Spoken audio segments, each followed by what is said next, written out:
역대하 6장 말씀 주시는 말씀 속에서 하나님이 깨닫게 하시는 것들을 우리가 깨닫고 승리하는 하루가 되기를 원합니다. 우리가 계속해서 역대하 말씀을 우리가 시작하면서 솔로몬이 이스라엘의 왕위에 오르는 장면부터 살펴보았습니다. 그가 왕위에 올랐을 때 가장 먼저 선택했던 것은 하나님 앞에 예배하며 그의 지혜를 구하는 일이었습니다. 그리고 그는 그 지혜를 가지고 성전을 짓기 위한 철저한 준비를 하기 시작했습니다. 그 터와 그 구조를 잘 세워갔고 심지어 제사를 위해 예배를 위해 필요한 모든 기구들까지도 다 준비했습니다.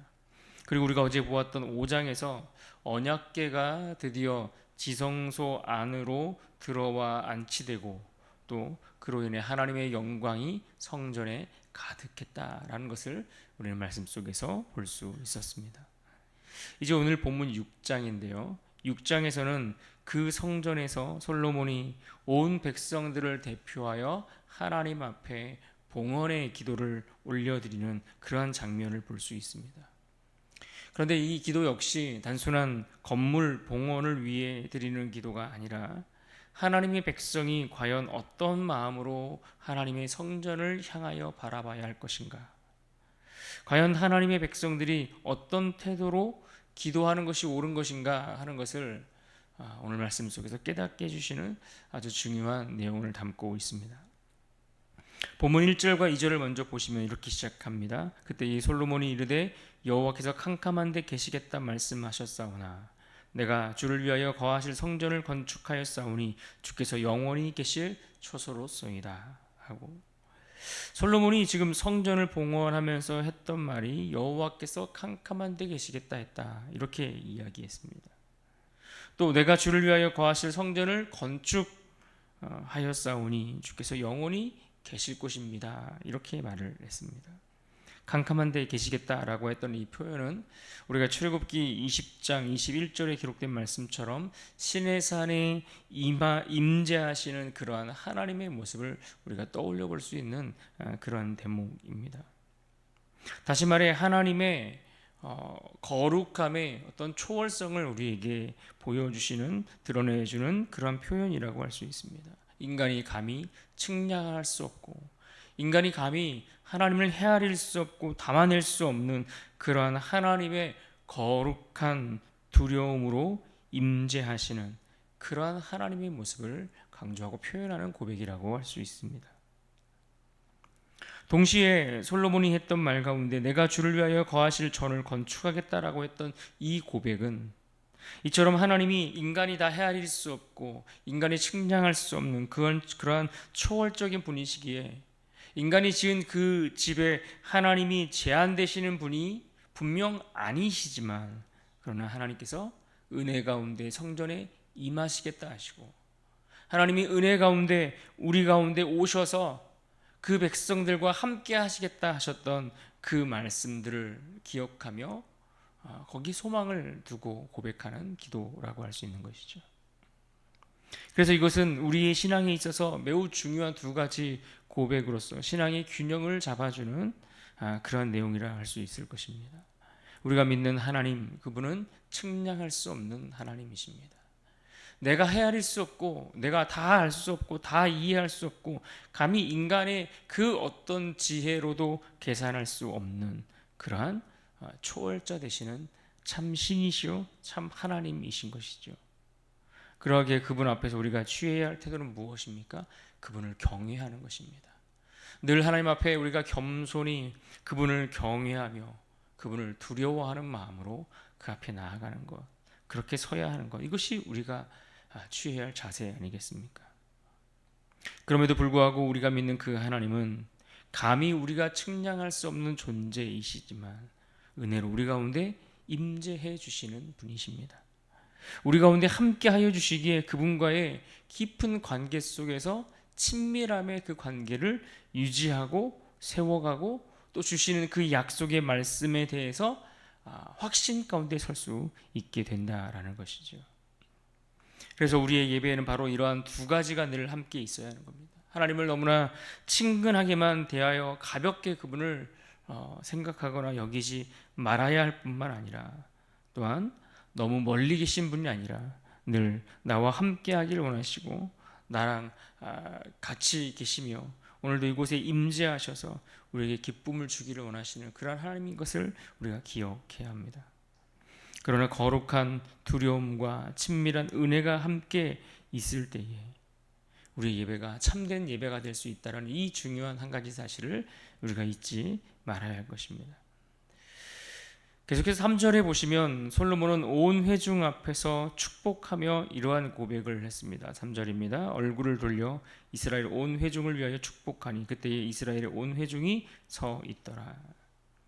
먼저 솔로몬은 지금 이 하나님의 성전을 건축한 것에 대해서 이것이 하나님의 약속의 성취다라고 고백합니다. 그러면서 구체적으로 하나님께서 다윗에게 약속하셨던 말씀들을 기억하는데 7절로 9절 말씀입니다.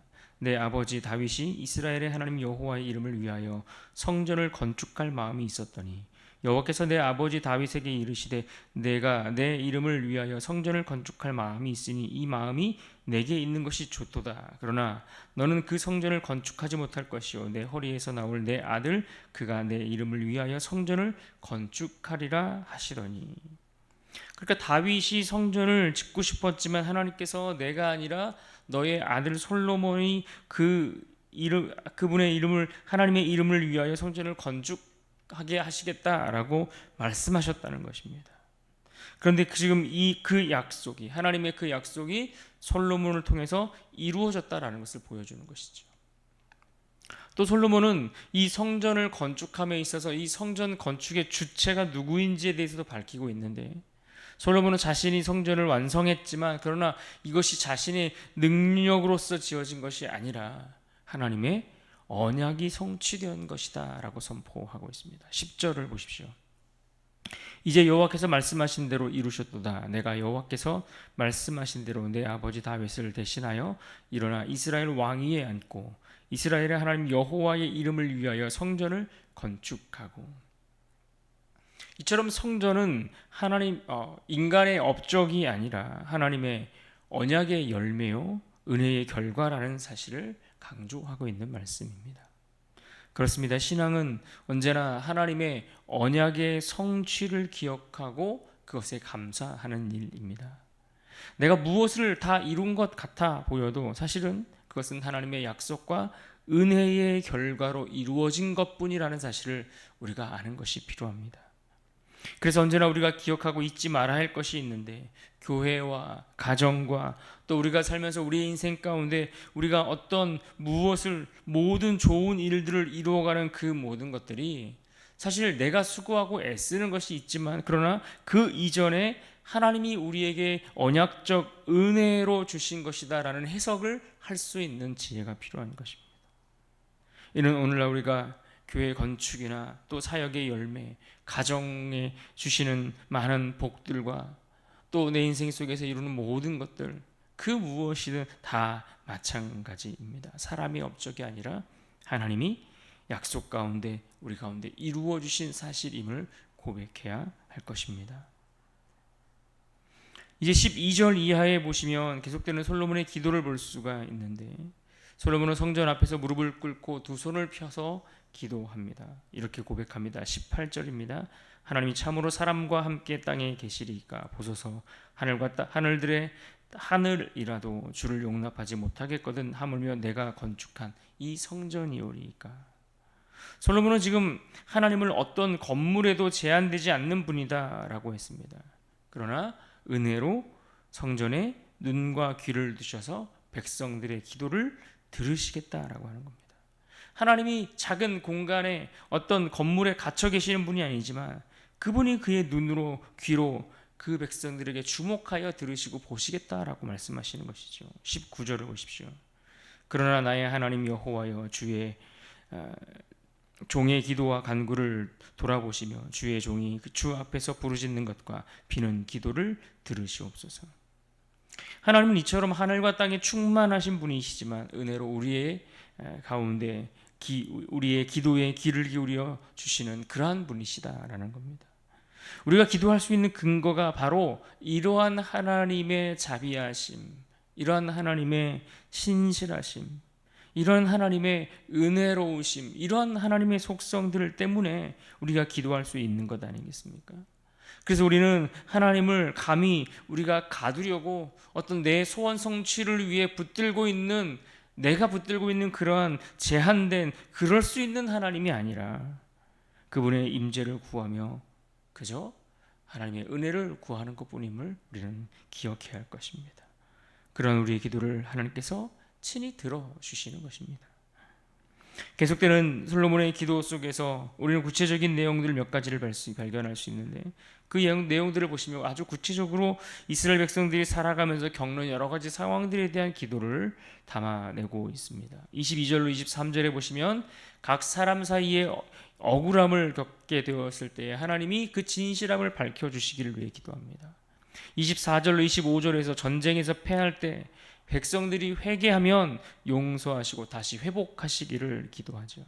또 26절로 27절에 보면 가뭄의 때에 백성들이 죄를 깨닫고 돌이킬 때에 비 내려 주시기를 기도하고 28절로 31절에 기근과 전염병, 재앙과 같은 일들이 벌어질 때 그 재앙 가운데에서도 백성들이 회개할 때에 그 기도를 들으시고 도우시기를 간구하고 있습니다. 그런가 하면서 32절로 33절에 이방인들이 성전에 와서 기도할 때에도 그들의 기도를 응답해 주시기를 구하고 34절로 35절에 전쟁을 위해 출정하는 군사들이 하나님을 의지하고 갈 때에 승리 주시기를 간구합니다. 그리고 36절로 39절에 죄로 인해 포로가 되었을지라도 어떻게 하라는 겁니까? 진심으로 회개하면 용서하시고 다시 돌이켜 주시기를 간구하고 있습니다. 이런 다양한 경우, 다양한 상황들에 대한 구체적인 기도가 담겨 있는데 이 기도들의 공통된 분모, 공통된 중심이 있는데 그것은 무엇입니까? 그것은 바로 회개와 회복입니다. 회개와 회복.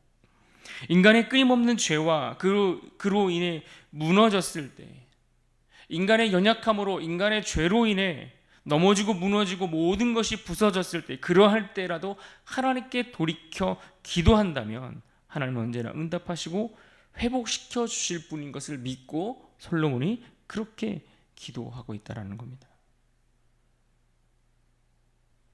그러면서 이제 마지막 그의 기도 고백이 담겨져 있는 부분을 보면 42절을 보실까요? 여호와 하나님이여 주의 기름 부음 받은 자에게서 얼굴을 돌리지 마시옵고 주의 종 다윗에게 베푸신 은총을 기억하옵소서 하였더라. 지금 이 말씀은 이스라엘이 하나님의 백성이요 하나님의 기업이라는 확신의 고백으로 말씀을 마무리하고 있습니다. 하나님은 언약을 지키시는 분이시니 택하신 그 하나님의 백성을 끝까지 붙드신다는 것을 믿고 고백하는 기도이죠. 그렇습니다. 오늘 우리도 하나님의 백성입니다. 하나님은 오늘도 우리를 하나님의 소유로 삼으셨기에 끝까지 붙드시는 그러한 언약의 하나님임을 우리가 기억할 수 있기를 바랍니다. 그러므로 우리가 어떤 상황 속에서도 하나님께로 돌이킬 수 있는 길이 있다면 그것은 곧 오늘 말씀처럼 회개와 간구하는 것이시죠. 그런 의미에서 오늘 우리가 기억하고 붙들어야 될 말씀이 있다면 역대하 6장 18절 말씀입니다. 18절 말씀 같이 한번 읽어볼까요? 18절 말씀입니다. 시작. 하나님이 참으로 사람과 함께 땅에 계시리까 보소서 하늘과 하늘들의 하늘이라도 주를 용납하지 못하겠거든 하물며 내가 건축한 이 성전이오리까. 솔로몬은 성전을 지으면서도 겸손하게 고백했습니다. 성전은 하나님의 크심을 결코 가들 수 없지만 그러나 하나님은 은혜로 그 기도에 응답하시겠다라고 그 확신을 주고 계시는 것이죠. 그렇습니다. 오늘 우리의 교회와 삶의 자리가 그런 겁니다. 하나님은 크고 높으신 분이시지만 그러나 은혜 가운데 우리의 기도를 오늘 이 아침에도 들으시고 귀를 기울여 주시는 분이십니다. 그러므로 오늘 우리의 상황이 어떠하든 우리의 문제가 어떠하든 겸손함으로 하나님 앞에 무릎 꿇고 엎드려 기도할 수 있기를 바랍니다. 그때 하나님은 반드시 응답하시고 회복시키실 것입니다. 이 회복의 은혜와 은총을 누리며 살아가는 귀하고 복된 하루가 될 수 있기를 주님의 이름으로 축복합니다.